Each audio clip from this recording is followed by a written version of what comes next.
안녕하세요. 저는 지방에서 작은 커피 가게를 하는 40대 여자입니다.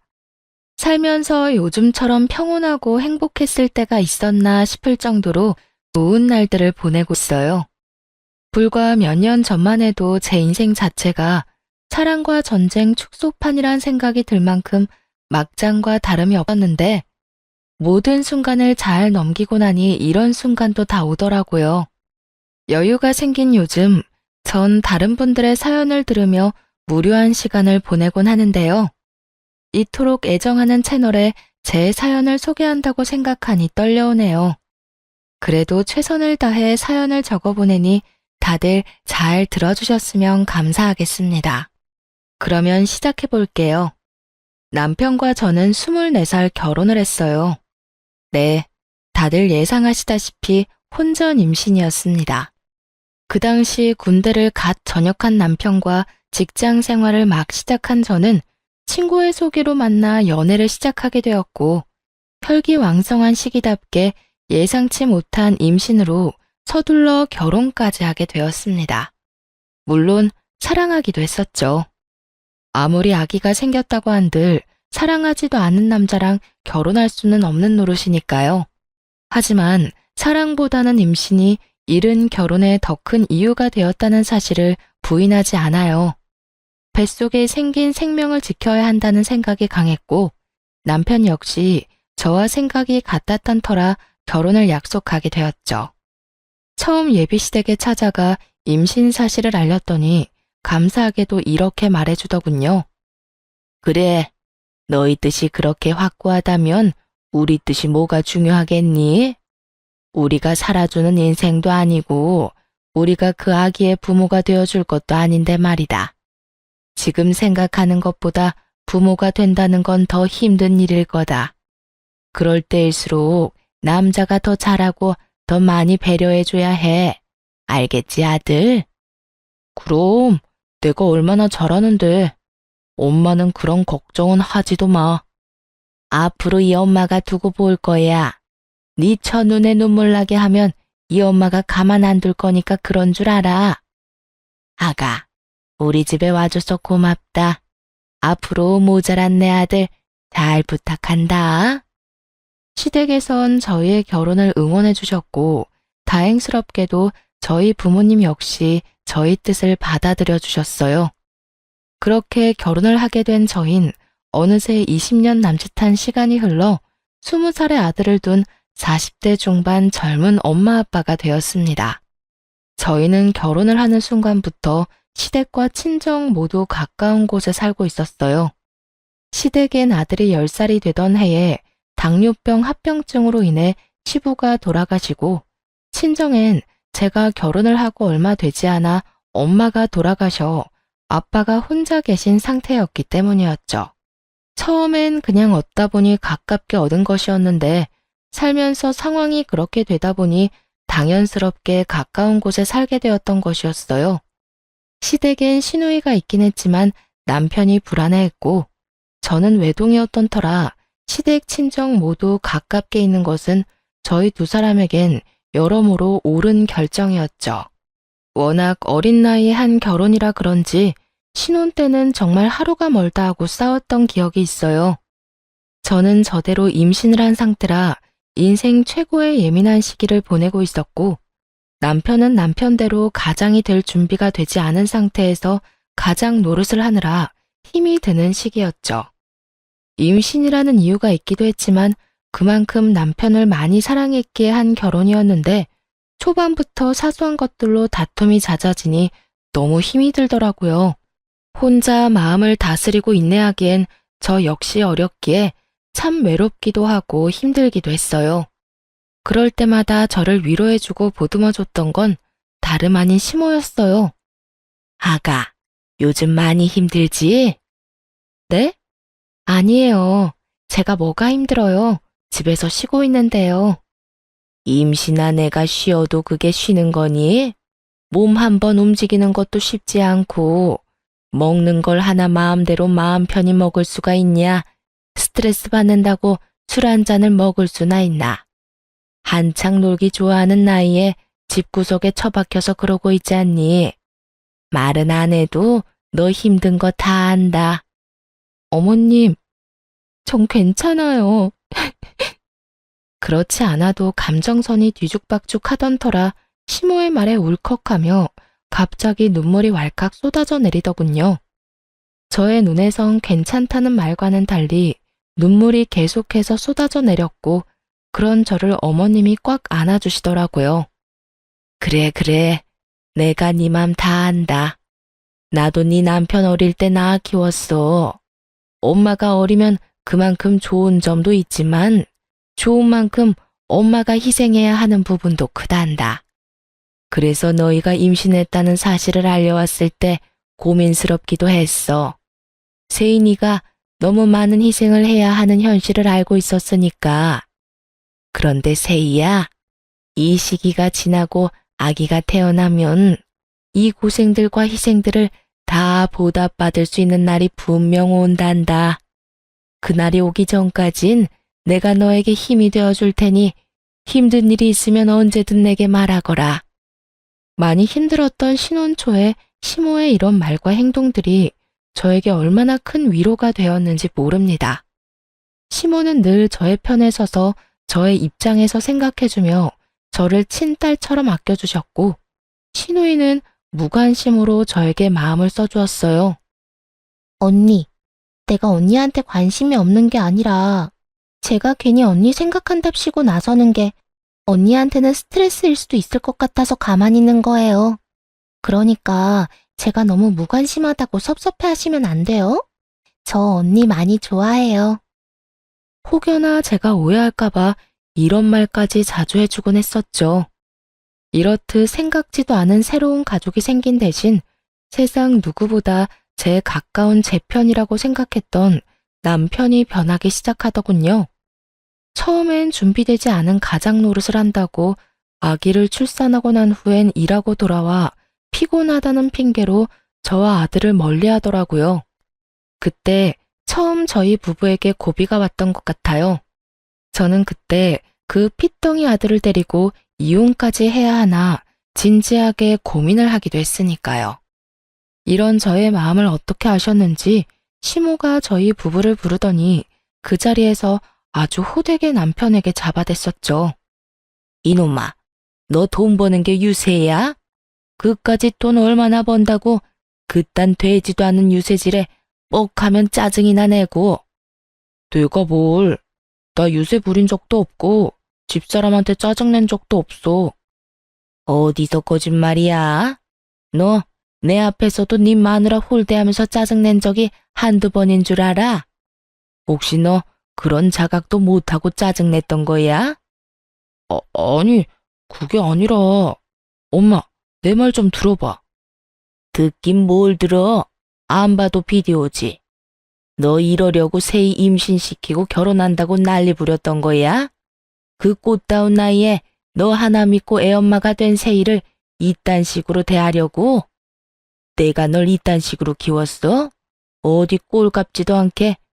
네가 뭔데 남의 집 귀한 딸을 무시하고 홀대하는 짓거리를 하는 거야? 너 그딴 식으로 굴 거면 당장 세희랑 이혼하고 우리 집에 발걸음도 하지 말거라. 나는 너 같은 자식 필요 없다. 세희 역시 너 같은 인간 쓰레기 남편은 없는 게 더 나을 거니 그딴 식으로 굴 거면 이혼해. 이혼이라는 말이 시모의 입에서 나올 것이라 전혀 상상하지도 못한 남편은 많이 당황한 듯 아무 말이나 하기 시작하더군요. 엄마, 아무리 그래도 이혼이라니. 우리 아들 아직 돌도 안 됐어. 내 아들 엄마 없는 애로 키우란 말이야. 그리고 나 세희 없으면 못 살아. 내가 세희 없이 어떻게 살아? 아들과 저를 앞세워 이혼만은 피해보고자 노력했지만 시모는 그런 남편을 보며 더욱 단호하게 나오더군요. 그런 녀석이 그딴 식으로 굴었어? 그리고 너 아주 큰 착각을 하는가 본데 내 손주를 왜 네가 키워? 당연히 세희가 키워야지. 네가 지금 아들을 키울 자격이 있다고 생각해? 엄마! 양심이 좀 있어라 이 녀석아. 네가 네 아들 똥기저귀를 한번 갈아줘 봤어? 분유 한번 타줘 보기를 했어? 하물며 아들 한번 시켜보기는 했어? 아무것도 안 하고 그저 눈으로 입으로 아들 타령만 한 녀석이 무슨 자격이 있다고 양육자 노릇을 하겠다는 거야? 엄마, 왜 이래 진짜? 여보, 가만히 있지 말고 엄마 좀 말려봐. 당신 나랑 이혼할 수 있어? 나 없이 살 수 있냐고. 갑작스런 상황 전개에 저 역시 황당해하고 있는데 그 찰나의 순간 시모가 저를 향해 재빠르게 윙크를 날리더군요. 그 순간 시모의 깊은 뜻이 이해가 되더라고요. 어머님, 이 사람도 많이 반성하고 있는 것 같은데 한 번만 용서해 주세요. 저 역시 이 사람이 밉지 않은 건 아니지만 아직 저 이 사람 사랑해요. 이 사람이 변하지 않는다면 어머님 말씀대로 이혼하는 게 맞겠지만 오늘 이 사람도 반성 많이 한 것 같고 이혼은 앞으로 이 사람 하는 거 보고 결정해도 늦지 않을 것 같아요. 그러니까 이혼 말씀은 거둬주세요, 어머님. 제가 이렇게 말하자 남편은 감격했다는 눈빛으로 제 손을 꽉 잡더군요. 그런 저희의 모습을 본 시모는 하는 수 없다는 투로 이렇게 말했어요. 세희 네 뜻이 그렇다면 어쩔 수 없지. 이 녀석아, 네 마누라한테 잘해.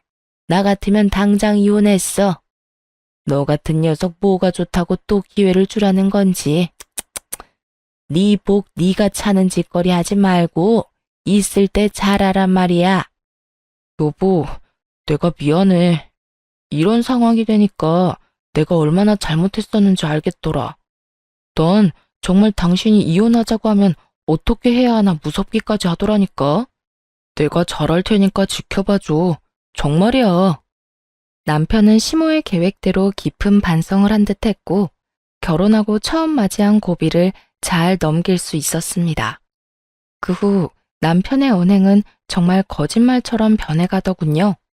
우선 집으로 돌아오면 저에게 애정 표현을 아끼지 않았고 아들을 대하는 말투와 태도, 심지어 눈빛까지 다정하게 변하더라고요. 여보, 나 왔어. 오늘도 많이 힘들었지? 힘들기는 괜찮아. 당신은? 당신은 괜찮았어? 나야 당신에 비하면 누워서 떡 먹기지. 나는 말이라도 통하는 사람들하고 일하잖아. 당신은 하루 종일 말도 못하는 애랑 집에서 에휴, 많이 답답하지? 내가 얼른 씻고 와서 밥 차려줄게. 조금만 기다려. 으이구, 이미 다 차려놨으니까 얼른 씻고 오세요. 에이, 내가 차려준다고 기다리라니까. 내일은 아무것도 하지 말고 기다려. 이렇듯 남편은 전혀 다른 사람이 되었어요. 그런 남편을 보며 저 역시 노력을 했고 때론 아들 둘 키운다는 마음으로 작은 일에도 남편을 치켜 세워주며 두 남자를 잘 보살폈죠. 물론 그렇게 서로가 노력한다고 한들 하루아침에 부부싸움이 없어지진 않았지만 이혼을 논할 정도의 심각한 부부싸움은 한 적이 없었습니다. 그렇게 세월은 흘러 아들이 20살이 되어 대학을 보내고 이제야 한숨 돌리고 제 인생을 사나 싶었더니 갑작스럽게 시모가 뇌출혈로 쓰러지게 되었어요. 천만다행으로 목숨엔 지장이 없었지만 하반신 마비가 오고야 말았죠.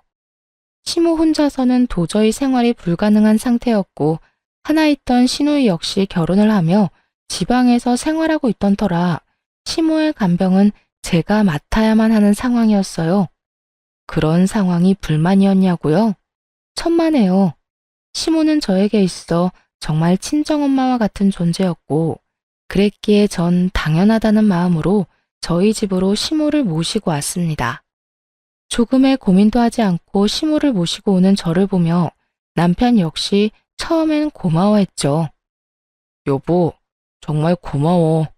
난 당신이 이렇게 고민도 없이 우리 엄마 모신다고 할 줄은 몰랐어. 고맙기는 별소리를 다 한다. 어머님, 당신 엄마이기도 하지만 내 엄마이기도 해. 우리 엄마가 편찮으신데 당연히 우리가 모셔야지 누가 모셔? 그러니까 당신도 싱거운 소리 하지 말고 어머님께 잘해. 부모님이 한평생 우리 곁에 있어줄 것 같지? 그렇지도 않더라. 당신도 잘 알 거 아니야. 우리 후회하지 않게 잘하자. 알겠지? 남편은 한동안 저에게 틈만 나면 고맙다고 말하며 저에게 잘하려고 노력하더군요. 하지만 그것도 잠시 남편의 본 모습이 드러나는 건 시간 문제였죠. 여보, 집골이 이게 뭐야? 청소는 하는 거야? 당연하지. 나 몰라? 다른 건 몰라도 청소는 아침 저녁으로 하는 거? 왜? 어디 더러워? 콕 집어서 어디가 더럽다는 게 아니라 전체적으로 먼지가 너무 많잖아.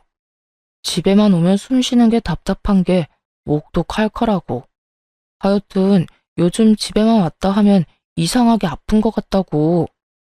아프기는 무슨? 그런 사람이 인생 최대 몸무게를 찢고 있냐? 솔직히 말해봐. 무슨 일 있지? 그래서 이렇게 예민한 거지? 무슨 일은 무슨. 정말 먼지가 많다니까. 잔말 말고 집 대청소나 좀 해. 집이 깨끗해야 들어올 맛이 나지. 청소만큼은 자신 있는 저였는데 그런 저에게 청소로 트집을 잡으니 이상하다 싶더군요. 청결에 그렇게 예민하지도 않은 사람이 말이죠. 거기에다 출장이다 뭐다 갖은 핑계를 대며 외박을 하는 날도 생겨나더군요. 여보, 나 출장 가. 간단하게 짐 좀 챙겨줘. 출장? 또 출장이야?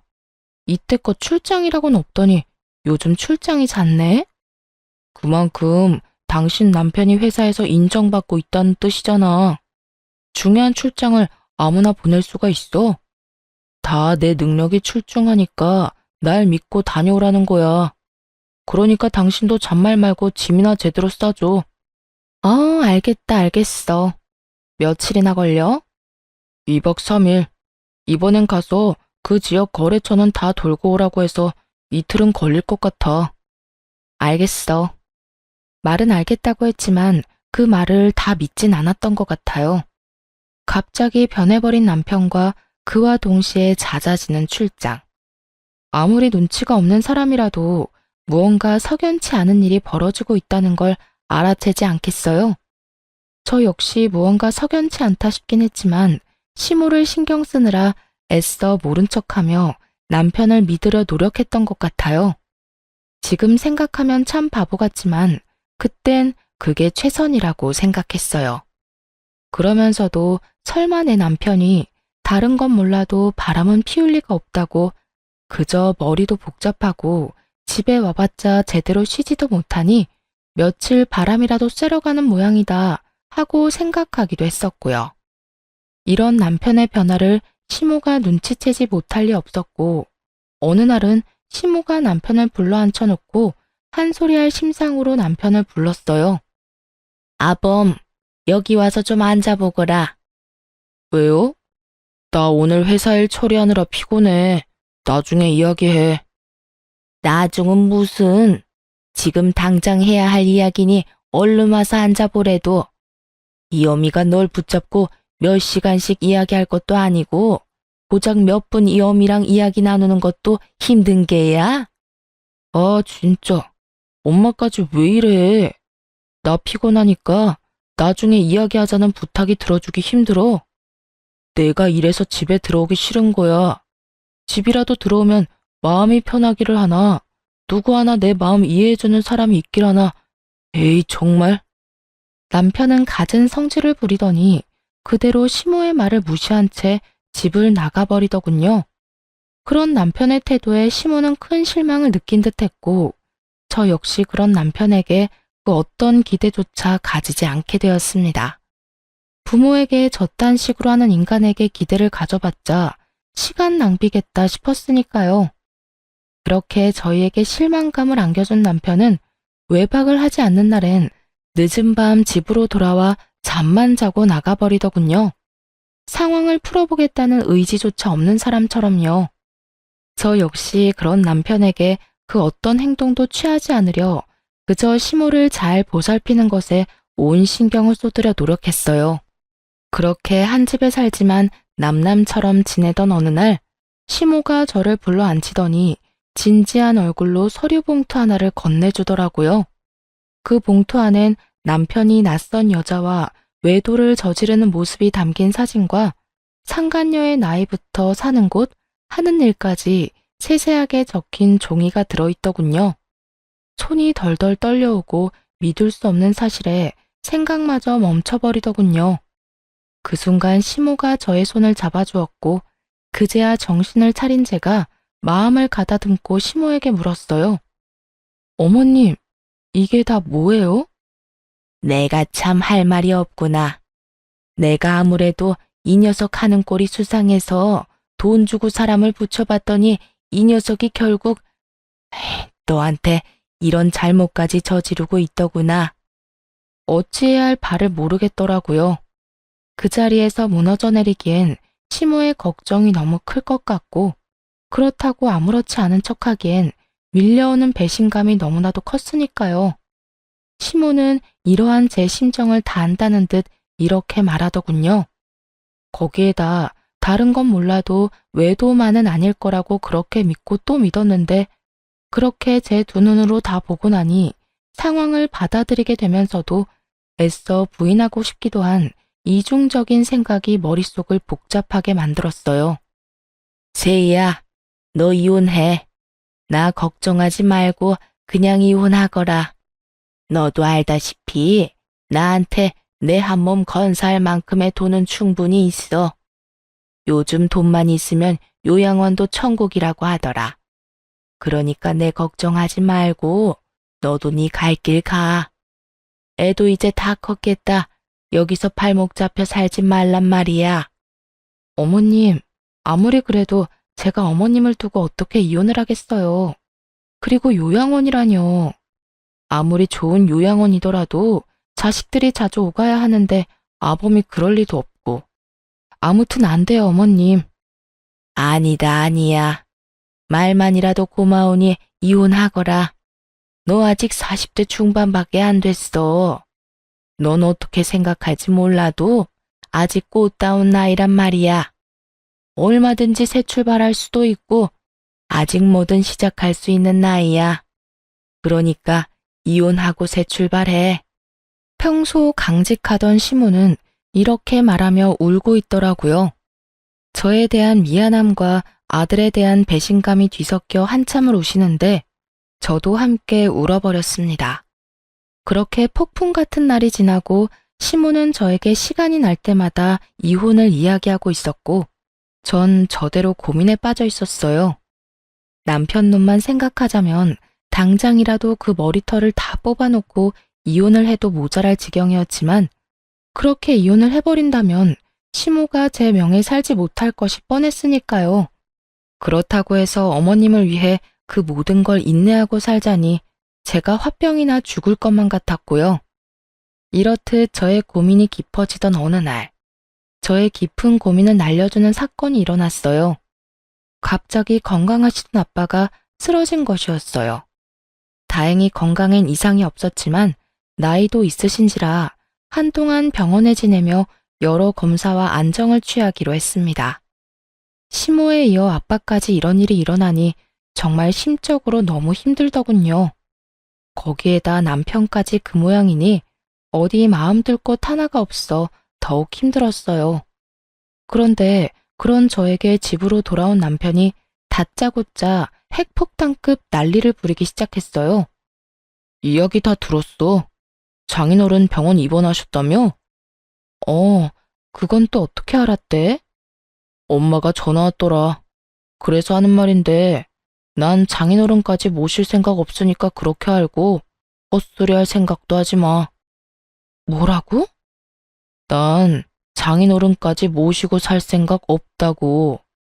우리 집이 요양원도 아니고 아픈 사람은 우리 엄마 한 명만으로도 버거워. 그러니까 장인어른 쓰러졌다는 핑계로 우리 집에 모시고 올 생각은 하지도 말라고. 난 두 노인애들 책임질 생각 따윈 없으니까. 제가 시모에게 어떻게 했는데, 그리고 지금까지도 제가 시모를 어떻게 모시고 있다는 걸 뻔히 다 보고 있는 남편놈이 있단 말을 하니 정말 저게 인간이 맞나 하는 생각마저 들더군요.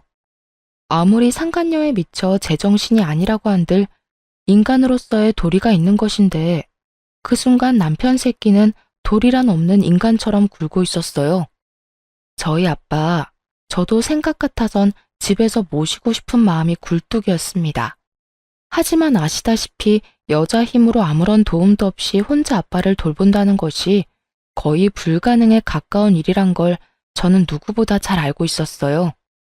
그랬기에 슬프고 죄송하지만 애초에 집에서 모시는 것이 아닌 필요할 시에 따라 병원 신세를 져야만 한다고 각오도 하고 있었고요. 그런데 남편놈이 그딴 소리를 하니 저 역시 참을 수가 없더군요. 책임? 언제부터 네가 어머님을 책임지고 있었다고 감히 책임이란 단어를 입에 올리는 거야? 넌 어머님이 우리 집에 오는 그 순간부터 이 집에서 한 거라곤 먹고 자고 싼 거밖에 없어. 그런 주제에 감히 뭐? 책임? 야, 지나가던 개가 웃겠다. 그리고 네 엄마는 모시는데 왜 우리 아빠는 안 된대? 네가 무슨 자격으로? 우리 아빠를 어디에 모시건 내 자유고 내 마음이니까 넌 상관하지 말고 하던 대로 살아. 늘 그렇듯 집에 신경 끄고 살라고. 금방이라도 아빠를 모시고 살 것처럼 구는 저의 태도에 남편놈은 머리를 쓸어넘기며 저를 노려보더군요. 한참을 노려보고 서 있던 남편은 이내 저에게 이혼을 통보하기 시작했어요. 내가 말했지. 난 절대 장인어른까지 모실 생각 없다고. 당신이 정 장인어른까지 끼고 살고 싶으면 나랑 이혼하고 모셔. 이혼이라는 말이 혀끝에 달려있는 사람이 누군데 적반하장도 유분수지 잘도 이혼하자고 짓거리더군요. 지금 이혼이라고 했니? 그래, 나는 죽어도 장인어른까지 모시는 꼴은 못 보겠고 당신은 죽어도 장인어른을 모시고 싶은 거잖아. 그러니 어쩌겠어. 이혼이라도 해야지. 그런 줄 알고 이혼 준비나 해도. 그래, 이혼해. 누가 무서워할 줄 알아? 잘 됐네. 근데 말이야, 너 이혼 사유는 너한테 있는 거 알지? 뭐? 이혼 사유? 그래, 네가 네 아빠 모시고 싶어서 이혼하는 거니까 이혼 사유는 너한테 있는 거지. 그러니까 내 아들도 재산도 아무것도 너한테 못 주니까 네 짐 챙겨서 이 집에서 나가. 뭐? 몸만 나가라고? 네가 인간이니? 그래도 내가 20년 동안 너한테 한 게 있는데 어떻게 나한테 이딴 식으로 할 수가 있어? 20년 동안 살았으니까 위자료 청구는 안 하고 몸만 내보내주는 거야. 네가 나한테 따지고 들 게 아니라 오히려 고마워해야 하는 거라고. 아, 우리 아들 얼굴은 가끔 보게 해줄게. 그건 걱정하지 마. 이 와중에 저에게 위자료 한 푼도 아까웠는지 유책 배우자를 저로 몰고 가기 시작하더군요. 어찌나 뻔뻔한지 그 뻔뻔한 면상을 확 걷어차주고 싶은 심정이었어요. 거기에다 외도까지 저지르고 있는 주제에 감히 아들까지 입에 올리다니. 저의 전투 의지가 활활 불타오르는 것이 다 느껴지더군요. 아, 그래. 이런 말이 있지? 길고 짧은 건 대봐야 한다고. 두고 보자. 재산은 누구한테 더 많이 주어질지, 우리 아들은 누가 데리고 가게 될지. 거기에다 위자료는 누가 누구한테 주게 될지 말이야. 뭘 상상하든 그 이상을 겪게 될 테니까. 제가 모든 사실을 알고 있다는 사실을 꿈에도 알지 못하는 남편놈은 재수없게 실실 비웃으며 이렇게 말하더군요. 마지막 발악을 해보시겠다. 그래. 다 해봐. 참고로 변호사 비용 만만치 않다. 괜한 오기로 아까운 돈 쓰지 말라고 미리 이야기해주는 거니까 새겨들으라고. 내 걱정 말고 네 걱정이나 해. 그리고 이 집은 이혼하기 전까진 내가 지낼게. 그 정도는 해줄 수 있지? 그래, 그 정도는 양보해줄게. 어차피 엄마 병원 알아볼 동안엔 엄마 병수발 들 사람이 필요하기도 하고 너도 이 집하고 엄마한테 인사는 해야 할 테니까. 그럼 법원에서 보자. 남편은 의기양양한 태도로 집을 나갔고 도끼를 가득 품은 채 이혼을 준비하게 되었습니다. 우선 전 남편에게 위자료 청구를 함과 동시에 상간녀 소송까지 걸어버렸고 모든 사실을 한 남편에게서 전화가 왔더라고요. 너 미쳤어? 조용히 이혼하자고 했더니 위자료 청구에 상간녀 소송까지 걸어? 네가 감히 누구한테 상간녀 소송을 걸어? 미안함이라곤 전혀 느껴지지 않는 남편의 말을 들으며 아들의 아빠고 나발이고 철저하게 완벽한 복수를 해줘야겠다는 생각만 들더군요. 그런 생각이 들자 남편에게 참 고맙더라고요. 사실 아이의 아빠기도 하고 그간 살았던 세월이 있어서 그런지 이렇게까지 해서 나에게 남는 게 뭘까 하는 생각도 들곤 했었거든요. 그런데 이렇게까지 인간 쓰레기적인 면모를 아낌없이 보여줘 제 마음을 가볍게 해주었으니까요. 감이라니. 이럴 땐 감이가 아니라 당연하다고 하는 거야. 남편이 웬 젊은 여자랑 바람 피우고 있는데 당연하게 상간녀 소송 정도는 걸어줘야 하지 않겠어? 네가 이런다고 달라지는 게 뭔데? 뭐, 그까짓 돈? 그것 때문이야? 고작 돈 때문에? 고작 돈 때문이겠니? 내가 그렇게 돈에 미친 여자는 아니란 걸 잘 알잖아. 내가 상간녀 소송까지 하는 이유는 당연히 해야 하는 일이기야 하는 거야. 인생은 너랑 그딴 년 때문에 막장이 되어버렸는데 그녀는 행복하게 하하호호 웃으며 사는 꼴을 그냥 보고 있을 수만은 없잖아. 너도 그년도 적어도 인간이면 소송하는 중에 최소한 내가 저지른 불륜이 법에 위반되는 나쁜 일이구나 하는 정도의 생각은 하겠지. 그러니까 부디 아무 의미 없는 소송이 아니길 바란다. 알겠냐? 제가 이런 말까지 했는데도 불구하고 남편과 상간녀는 전혀 반성 따위는 모르는 사람처럼 굴더군요. 소송을 하는 내내 제가 보란 듯이 남편은 상간녀를 옆에 끼고 다니며 조롱했고 상간녀 역시 저를 무시하는 말들을 서슴없이 하며 남편의 품에 안기는 행동을 하기도 했으니까요. 꼴이 그게 뭐야? 하긴 두 노인네 뒷바라지 하느라 정작 본인 챙길 시간은 없나 봐. 어머, 아무리 그렇다고 해도 무슨 여자가 립스틱 하나 안 발랐대? 저런 꼴이니 오빠가 한눈이나 팔았겠지. 오빠, 걱정 마. 난 오빠랑 결혼해도 절대 망가지지 않을 거니까. 늘 이 모습 그대로 오빠 곁에 있을 거야. 꼴값도 참 여러 가지로 한다 싶었어요. 그런 두 사람의 모습을 보는데 화가 나기는커녕 약조차 오르지 않더군요. 그저 이런 생각만 가득했어요. 그래, 많이 웃어도, 웃을 수 있을 때 많이 웃어도 언제까지 웃을지 모르겠지만 말이야. 오빠, 저 여자 뭐래? 자기가 뭔데 웃으라 말아야. 혹시 이혼한다는 충격이 너무 커서 미쳐버린 거 아니야? 그런가? 그러고 보니 눈빛도 살짝 이상한 것 같기도 하고. 안 되겠다. 얼른 가자. 괜히 불똥칠라. 두 사람이 그러거나 말거나 정말 저는 아무렇지 않았어요. 저의 계획은 이제 시작이었으니까요. 일단 소송은 저에게 유리하게 끝이 났어요. 재산 분배는 물론 양육권까지 당연히 저에게 유리하게 끝이 났고 이러한 결과를 전 남편은 받아들이지 못하는 듯 했지만 항소는 하지 않더라고요. 당연히 항소할 줄 알았더니 쉽게 포기하네. 그까지 푼 돈 너 가져. 다 줄 테니까. 난 어차피 엄마 죽으면 받을 재산 많으니까 그까지 돈 없어도 되지만 돈 아니잖아. 너도 알지? 우리 엄마 깔고 앉은 돈 많은 거. 말이야 바른 말이라고.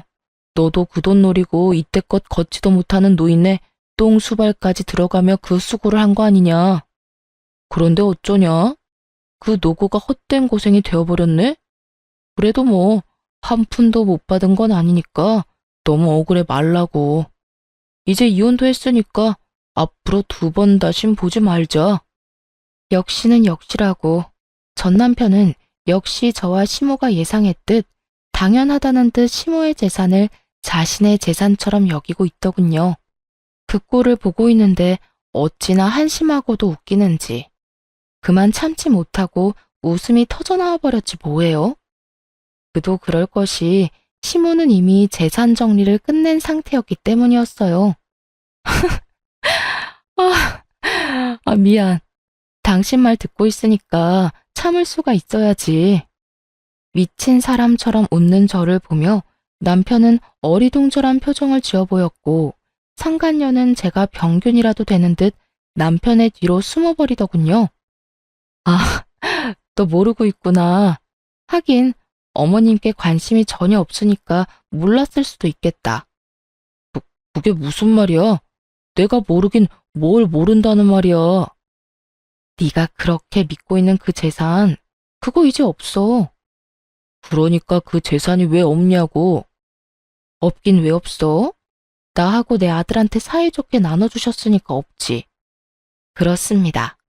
어머님은 제가 이혼을 결심한 그 순간부터 재산 정리를 시작하셨고, 전 남편에게 단 한 푼도 남기지 않으시고, 저와 제 아들에게 모든 재산을 분배해 주셨죠. 전 남편 놈이 믿고 있던 것은 시모의 재산뿐이었을 텐데, 제 말을 들은 전 남편의 얼굴은 사색이 되어버렸죠. 물론 남편의 옆구리에 매달려 있던 상간녀의 얼굴도 별반 다르지 않았고요. 뭐라고? 그 재산 어머님이 진작 나하고 내 아들한테 다 주셨다고. 그러게 어머님한테 좀 잘하지 그랬어?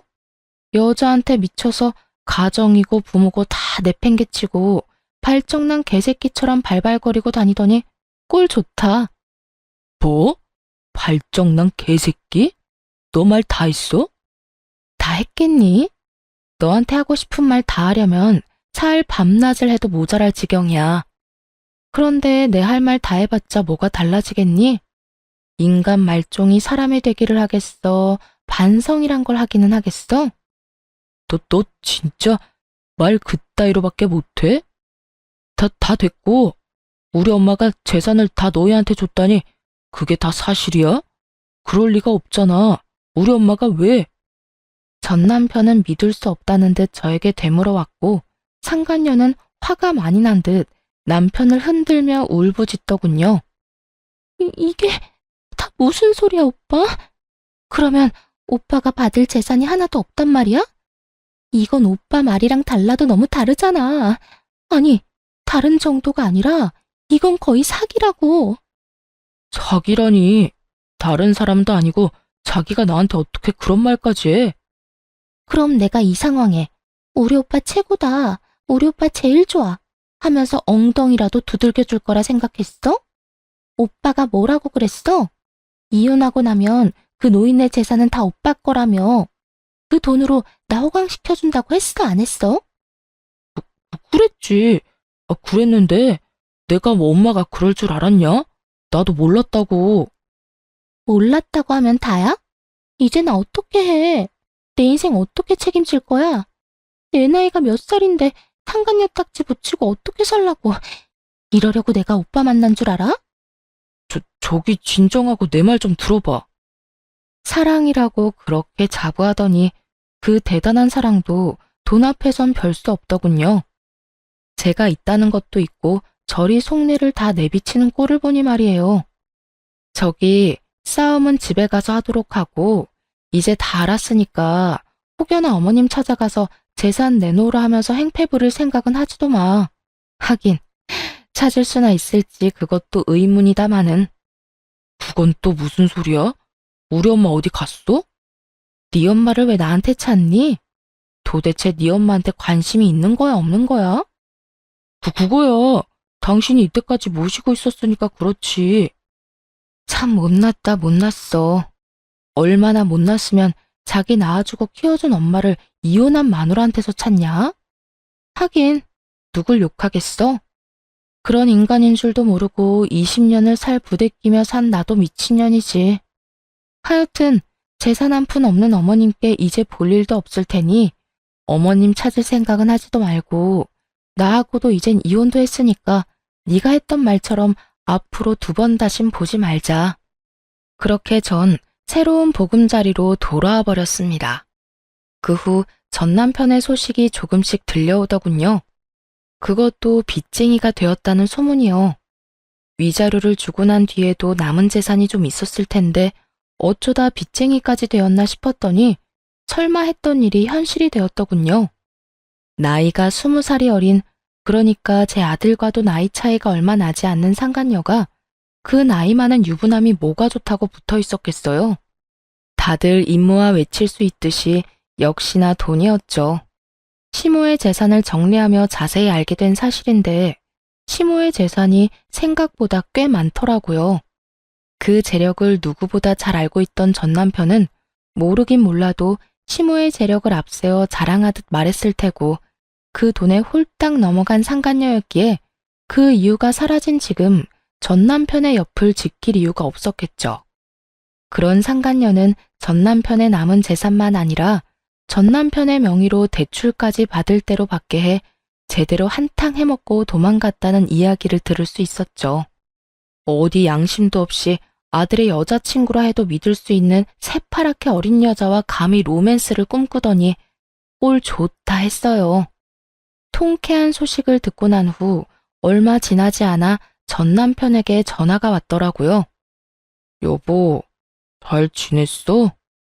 이제 와서 내 안부가 궁금한 거야? 소문 들어보니 당신이 남 안부나 궁금할 처지가 아니던데. 이럴 시간에 네 노후나 걱정해. 다 들었구나. 그래, 나 그 빌어먹을 년이 돈 가지고 도망가는 바람에 꼴이 우습게 됐어. 그래서 요즘 힘들기도 하고. 그래서 그런지 요즘 따라 우리 아들이 너무 보고 싶더라고. 아들? 너 지금 아들이라고 했니? 너한테 아들이 어디 있어? 잊었니? 여자한테 미쳐서 가정이고 아들이고 다 버리고 간 거? 후회하고 있어. 내가 미쳤었나 봐. 그깟 년이 작정하고 꼬시는 줄도 모르고 당신도 버리고 아들도 버리고 이제 와서 새삼 당신한테 너무 미안하더라고. 입에 침이 나바라고 거짓말하지 그래? 나한테 미안하기는 개뿔. 다 듣기 싫으니까 하고 싶은 말 있으면 얼른 하지 그래. 그게 나 우리 아들 얼굴 한 번만 보여주면 안 될까? 정말 다른 뜻이 있는 게 아니라 아들이 너무 보고 싶어서 그래.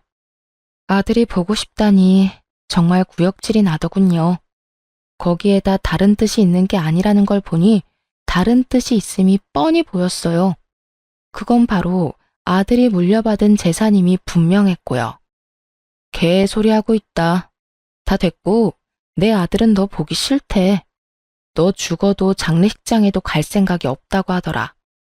그런 줄 알고 두 번 다시 연락도 하지 말고 우리 앞에 나타날 생각도 하지 마. 알겠어? 여보, 그러지 말고 정 얼굴 보여주는 게 힘들면 정말 이런 말까지 하고 싶지 않았는데 돈 좀 주면 안 될까? 나 정말 돈이 한 푼도 없어서 그래. 그년이 대출까지 있는 대로 받아서 도망가는 바람에 내 월급으로 감당도 안 되고 퇴직금도 진작 다 당겼어서 큰돈 구할 데도 없어. 나 지금 오갈 데도 없어서 찜질방에서 지내. 한 푼도 없긴 찜질방 갈 돈은 있나 보네. 그렇게 야박하게 굴지 마. 그래도 우리가 함께한 세월이 20년이 넘는데 그까지 푼돈 좀 주는 게 힘들어? 당신이 돈이 없는 것도 아니잖아. 재산도 한몫 잘 뜯어갖고 엄마한테 받은 재산도 꽤 될 거 아니야. 20년 세월이 있는데 넌 젊은 여자랑 바람나서 다 버리고 갔어? 자기가 버릴 땐 언제고 이제 와서 20년? 대가 진짜 기가 막힌다. 어쨌든 돈이 차고 넘쳐서 뗄감으로 쓰는 한이 있어도 너 줄 돈은 없으니까 전화 끊어. 그렇게 저는 전화를 끊어버렸고 그 후론 연락이 닿는 일은 없었어요. 저뿐 아니라 아들까지 번호를 바꿔버린 것은 물론이고 집도 다른 지역으로 이사를 해버렸거든요. 그 후론 전 잘 지내고 있습니다. 물론 시모도 함께요. 이혼하고 난 후 시모는 저를 밀어내기 바쁘셨어요. 난 됐으니까 니들끼리 잘 살거라. 너희한테 내 재산 다 준 것도 아니고 나 죽을 때까지 쓸 만큼은 남겨놨어. 이 돈으로 요양원에 들어가든 실버타운을 들어가든 하면 되니 나는 신경 쓸 필요 없어. 어머님, 말이 되는 소리를 하세요. 제가 어머님 두고 어딜 가든 잘 살 거라 생각하세요? 어머님 손주는 또 어떻고요? 어머님 모시고 안 가면 자기도 안 간다고 난리도 그런 난리가 또 없다고요. 그러니까 그만 고집 부리고 따라 나서요. 얘가 왜 이렇게 사람을 못 살게 굴어? 나는 가기 싫다니까. 정말이야. 너한테 짐이 되기 싫어서 그러는 게 아니라 내가 정말 너랑 살기가 싫어서 그래. 그런 식으로 말씀하시면 알겠습니다. 사시는 동안 평안하세요. 하고 제가 순순히 돌아설 줄 아셨어요. 어머님, 제 고집 아시죠? 어머님이 좋든 싫든 앞으로 저랑 사셔야 하니까 그런 줄 아세요. 적어도 어머님이 주신 재산 다 쓸 때까진 제 옆에 사셔야 하니까 그런 줄 아시고요. 아니, 그래도 얘가 너 나까지 끼고 살면 새 출발 절대 못해. 너 아직 나이도 40대밖에 안 됐고 아들도 다 키웠겠다. 새 출발해야지. 좋은 사람 안 만날 거야? 이대로 혼자 늙어 죽을 거냐고. 새 출발하는데 꼭 남자가 있어야 해요? 꼭 결혼해야 하냐고요. 저는요, 어머님, 이제 남자라면 아주 지긋지긋해요. 이제 겨우 아들 다 키워놓고 즐기면서 살 날만 남았는데 또 새로운 남자랑 살면서 그 뒷바라지를 또 하라니. 절대 싫습니다. 그러니까 어머님이 저 책임지고 같이 살아주세요. 그날 신모께서 참 많이 울더군요. 저 역시 그런 신모를 안고 많이 울었고요. 결국 시모는 못 이기시는 척 저를 따라 나서 주었고 지금은 저와 함께 행복하게 살고 계십니다. 물론 저희 아빠도 함께요. 아빠는 다행스럽게 건강을 회복하셨고 시모는 여전히 거동은 불편하시지만 양호한 상태로 잘 지내고 있어요. 이사한 집이 아주 넓은 주택이라 사돈지간끼리 모여 사는데 큰 불편함 없이 잘 지내고 있어요. 아들은 어느새 군대를 전역하고 곧 첫 출근을 앞두고 있네요. 언제 이렇게나 컸는지 참 뿌듯하면서도 아쉬운 마음도 들더군요. 언제까지나 품 안의 자식일 줄 알았는데 어느새 품에서 나가 혼자 살아갈 준비를 하는 아들의 모습을 보니까요. 그런 저의 마음을 알아챘는지 어느 날은 아들이 이런 말을 하더군요. 엄마, 이때까지 나 키워주느라 고생 많았어요.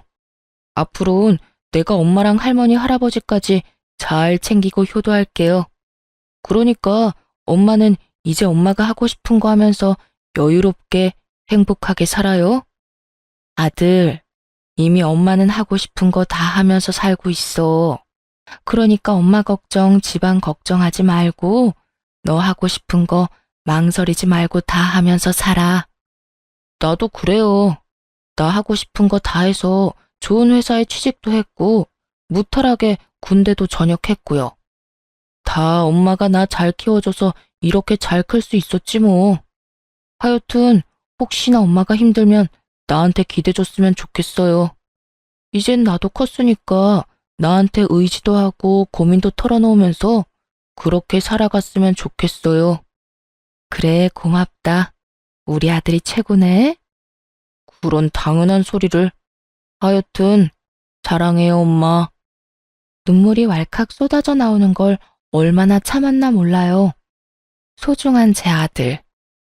때론 자식처럼, 때론 남편처럼 저의 곁을 든든하게 지켜주며 요즘에도 뜬금없이 사랑한다는 말을 아끼지 않고 자주 해주는 사랑스러운 아들입니다. 그리고 전 사연 처음에 말씀드렸다시피 시골에서 작은 카페를 운영하며 지내고 있어요. 집 바로 옆 낡은 주택을 사 리모델링을 하고 카페를 열게 되었거든요. 정원도 있어 낮엔 아빠와 시모가 시간을 보내기도 좋고 저 역시 제 시야가 닿는 곳에 두 분이 계시니 심적으로 안심이 되기도 하고요. 여러모로 좋은 결정이었던 것 같죠? 이로써 저의 사연도 끝났네요. 어떠셨나요? 많이 답답하셨을까요? 아님 앞으로의 저의 인생을 응원해 주시는 분들이 더 많으실까요? 어찌되었든 저는 앞으로 두 분과 함께 행복하게 잘 살아가 보려고요. 저의 긴 사연 들어주신 모든 분 감사합니다. 좋은 하루 되세요.